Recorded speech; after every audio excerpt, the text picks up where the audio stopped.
Player of the Week? I think he's been doing a good job. Thought he played really well last game against Wichita State.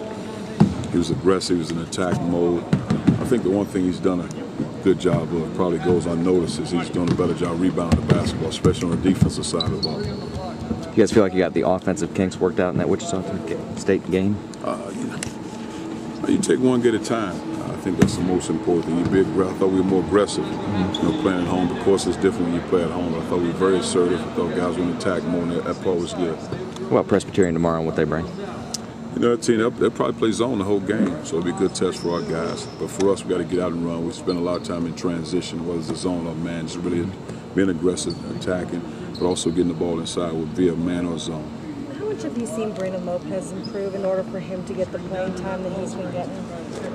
Well, the thing about Brandon has a great understanding for the game, a great passion for it. He works extremely hard. He spends a lot of time in the gym, get thousands of shots up. Then when he goes out there, he do the thing that we ask him to do. So whenever a guy's consistent doing it, you got to give him an opportunity. Do you see a difference in a guy like him who grew up here, dreamed to play here, a walk-on? Do you see a different kind of, eagerness out of a guy like him? Well, I think so from the standpoint of wanting to play, but when you watch him play, he has a good pace to his game. He's not overzealous, he's not very anxious to be out there. He's playing like he's a part of the team, and I think that speaks volumes about his maturity.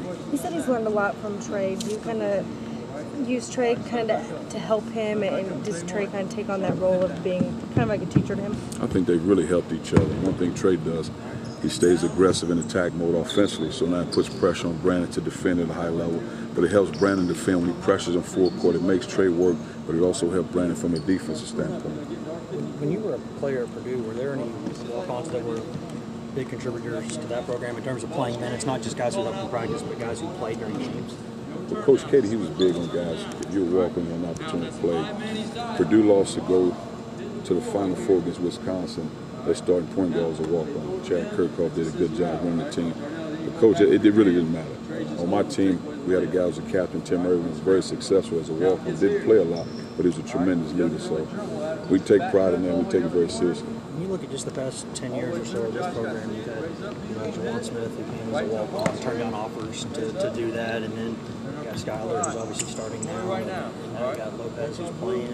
And that's 3 kids from East Tennessee where it's not known as a real hotbed for talent, but is that something that you like to see and something that makes you more likely to look at guys in the future as a walk-on and say, try to get him to come in here? If they fit, that's the most important thing, but also guys that want to play. I just don't want a guy that wants to be a walk-on but doesn't want to work out. Because my thing when I talk to those guys, you have to prepare for 4 years like you'll never play. But you got to be ready to play at any time. When I mean prepared mentally, you might not play. It's not one of those deals after the semester, coach, I want to play, I want minutes. Mentally, you think you're not playing, but your preparation has to be at a high level, so when you get your opportunity, you're ready to go. I think Brandon's done a good job with that. Even when a true freshman, I guess, started the season ahead of him on the pecking order or depth chart or whatever, y'all call it. It seems to be that would be a good time for him to pack it in a little bit, but he didn't seem to do that. No.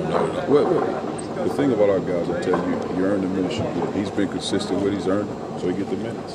What do you know about Presbyterian? Solid team.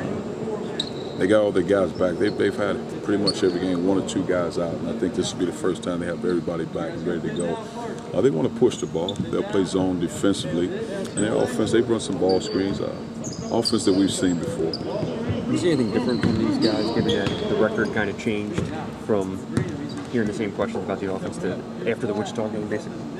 Not at all for me, because my approach remains the same.